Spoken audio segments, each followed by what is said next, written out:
I don't, and it's okay. Hi, I'm Merri. I don't know what to do either. All right, compose myself. Hi, I'm Merri, and welcome to I almost said State of the Realm. Host of the Realm. Hi, I'm Merri, and welcome to Host of the Realm.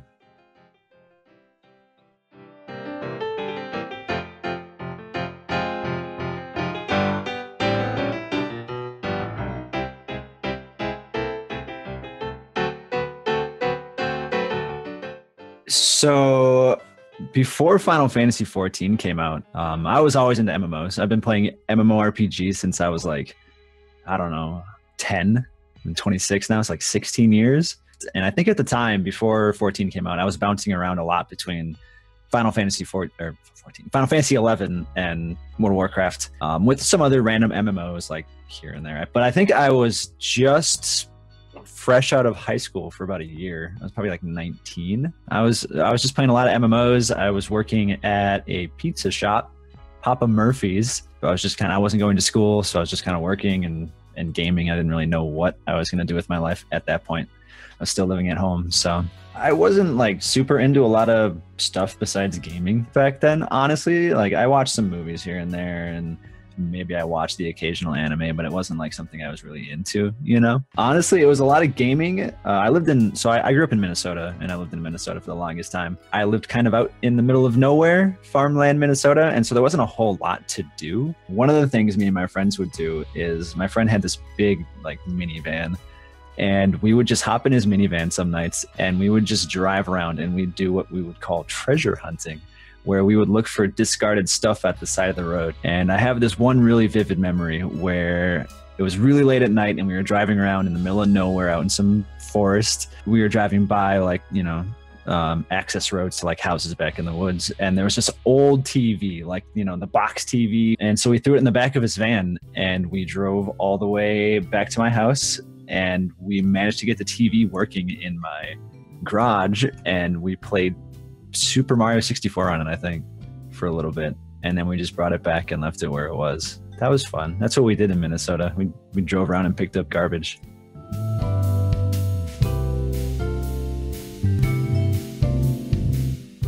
So I started playing Final Fantasy XIV in 1.0, more specifically during the very first closed beta, I'm pretty sure. So I remember, it was only Lenosia. That's all we had access to. Camp Bearded Rock. I remember vividly, I was playing a pugilist. I was fighting like moles inside of a cave. I don't know. There was just something about it, despite it being like horribly broken. And they kept saying, "Oh, we'll make it better. We'll make it better." And I believed them. And I still do to this day, obviously. I wouldn't have stuck with it for so long. But I played through the beta, and then I played at launch. I still remember the day I picked it up for early access. It was like a nice morning, and I was surprised. There was a lot of people like waiting in line to pick up 14 when the GameStop opened. I remember talking to some people about like, because a lot of them had played Final Fantasy 11, so we were talking about 11. And we were talking like, oh, what race are you going to be? What class are you going to be? Because we didn't have jobs back then; it was just classes. And it was an interesting experience, and that was when I started playing Final Fantasy 14, and I have not quit once. I'm really proud of that. Granted, we weren't able to sub for a while to the game, at least for like, I want to say almost like 6 months. As soon as the sub was open, I subbed, and I have never missed a single month from start to finish. And so when ARR finally came out, I sort of felt vindicated, like after all these years playing this game. And I felt vindicated because ARR was amazing, at least I thought it was amazing. And it's like all this time, all this effort. I knew they were going to make the game better, and they did. ARR came out, and I just fell in love all over again. Eventually, in time, I started making YouTube videos, and well, the rest is history.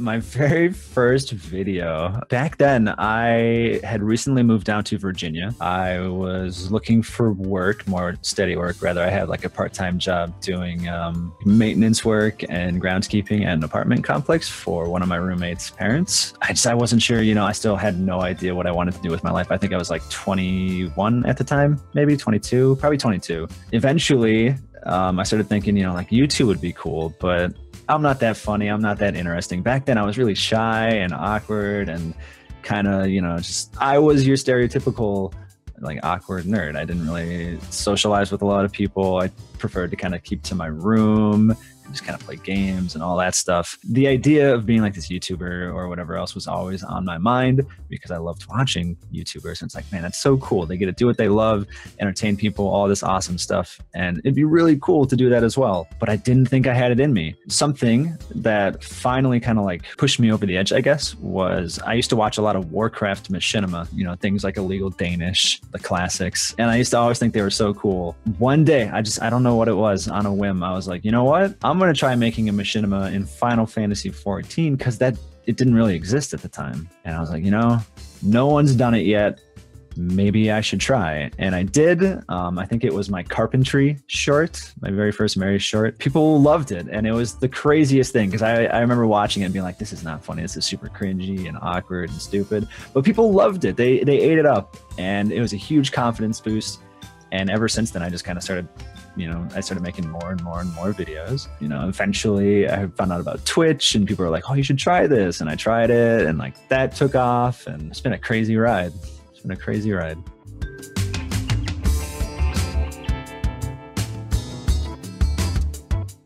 The very first State of the Realm, I do remember how I felt. Obviously, it's like Mr. Happy. He's crazy successful. He's one of the biggest names in Final Fantasy XIV as far as like the community goes. And I was going to be on State of the Realm. It was a little bit mind-blowing to me at the time because, you know, there were so many different YouTubers that I looked up to, especially in the Final Fantasy XIV community. And Mr. Happy was definitely one of those because like he had done, and to this day continues to do, what I had always dreamed of, which is, you know, make a career out of YouTube and Twitch and all this stuff. When he brought it up with me like, hey, do you want to do the State of the Realm thing? I was like, me?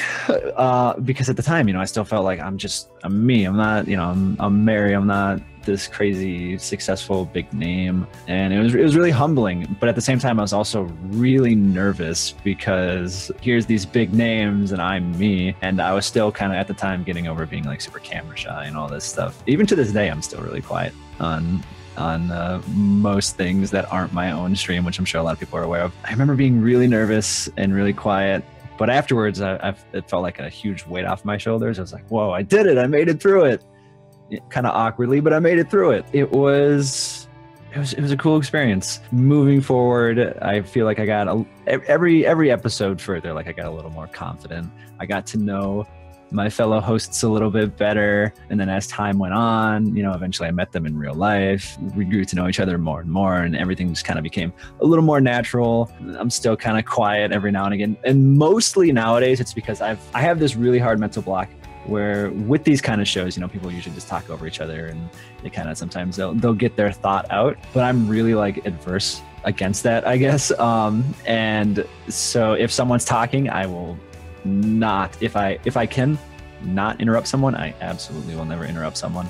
And so sometimes it makes it a little hard to get like a word in edgewise in conversations. Sometimes I'm a little quiet because of that. But as far as it goes, nowadays I feel perfectly comfortable on the show, which is, you know, nice. It's nice. It's a nice feeling to feel like you can fit in with like a show or whatever else, not feel like an outsider.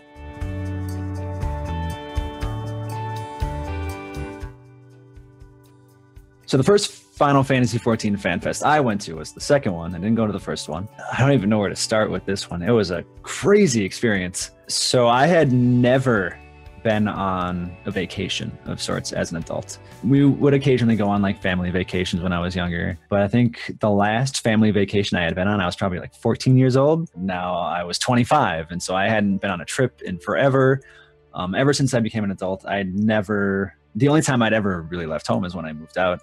And I took a train down from Minnesota to Virginia. It was my first time going off on like my own adventure as an adult. And it was the most liberating feeling, you know, I'm 25 years old and I finally have the means, the money to travel on my own.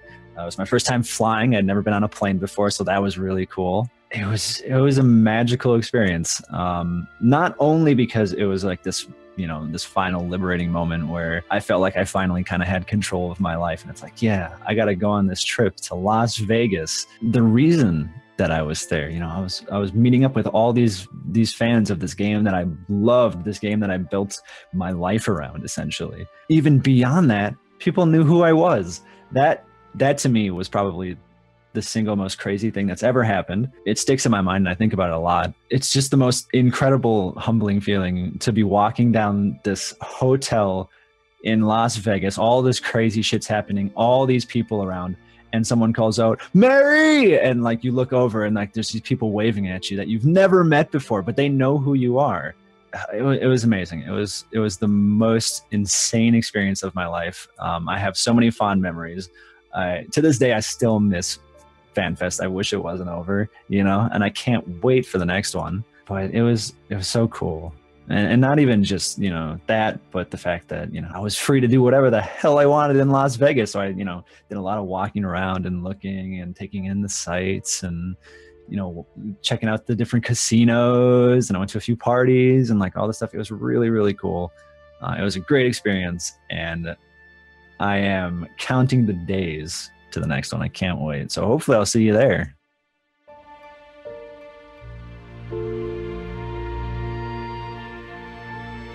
After FanFest, I feel like that's when things really started to kind of pick up, I guess, and everything really started to pick up steam. That's when I feel like I really started to step back and kind of like take in the full picture of like, this is happening. All this crazy stuff is going on. I started going on more trips. Shortly after FanFest, I was flown out to Texas to be a guest at a convention there, OniCon. And I'll be going again this year, which is next month. That was crazy. You know, it was like my first con that I was flown out to as a guest. They paid for my hotel, my flight, everything. It was really, really cool. Kept doing my thing, streaming, putting out the occasional YouTube video, which that took a huge hit when I started doing Twitch. And to this day, it still suffers. I'm so sorry if you like my videos. I promise stuff is coming out just really, really slowly. I'm trying to figure out a way to fix that, but that's a whole nother story. So I just kept doing what I was doing. And then I think it was May rolls around, or maybe April rolls around. I get this email, "Merri, you know, we'd like to fly you out to San Francisco to attend this early access hands-on experience with Final Fantasy XIV Stormblood." At the time, I couldn't believe that the email was real. I replied and I was in complete shock because I felt like that's the moment. You know, that's the moment when it hit me. That was that. I had finally kind of reached that point that I'd always wanted to reach. You know, like it wasn't just something I was doing. It was my job. This is it. People are recognizing my efforts. A company like Square Enix thought I would be a good investment to fly out and have me make content to promote Stormblood. It just blew my mind. And so I got to fly out there and meet up with a bunch of my friends in the 14 content creation community and get hands-on with Stormblood and have an interview and sit 5 feet away from Yoshi P and all this crazy stuff. And it was the most overwhelming experience. Next to FanFest, I'd say that's probably one of the most insane experiences I've had yet. That is just completely mind-blowing. I guess, so that was really cool. And then shortly after that, Stormblood came out and there's a huge spike in like 14 related content. Everyone was like taking in that information. It was crazy. It was a real big high. And then things started to kind of dip off. And ever since then, things have been a little rocky, lots of highs and lows. But I've been doing my best to power through as, 14 continues on. As of late, I kind of, it's really hard to get into.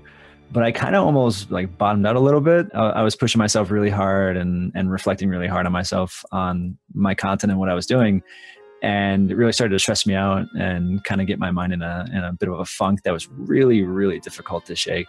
But thankfully, I recently managed to kind of get myself out of that. I've been looking more at how I can improve on the quality of my stream and the quality of my YouTube content and making my YouTube content come out a little more consistently. I'm working on some stuff and I'm trying some new things and we'll see if it helps me, keep up steam on making those shorts and memes and all that stuff. I guess moving on into closing thoughts, First off, I would just like to thank everybody that's watching, everyone who's watched my streams or my YouTube videos or supported in any way. I can't even begin to say thank you. I've always felt like thank you just isn't enough to really convey how much it means to me. Back before all of this, you know, again, like I didn't go to college. I was working dead-end jobs. I didn't really have any aspirations for the future. And then I just so happened to make a silly video. People liked what I did. People supported me. You guys made me like feel whole, I guess. You guys gave me a purpose. You guys gave me drive. You gave me happiness. So many things that to this day, sometimes I feel like I don't necessarily deserve all the support I get. Again, like words can't really explain how I feel and how fortunate I am to have this opportunity. So thank you so much, everyone, for everything you've done for me. And that extends to everyone here at Stay of the Realm, Haps, Sly, Ethis. Thank you guys. Everybody else in the Final Fantasy XIV content creation community who's ever done anything with me or supported me or given me words of advice or just been my friend. Thank you all so much for everything you've done for me. I hope my tendency to kind of be quiet and drop off the face of the earth every now and again doesn't make you feel like I don't appreciate it. I can be a bit quiet and a bit reserved sometimes, but thank you so much for everything you do. And I guess I don't really have anything else to say. It's been a wild ride. I can't wait to see where things go in the future. And again, thank you all so much for everything you do for me, everything you do for every other Final Fantasy XIV content creator. And I guess that's about it. Thank you.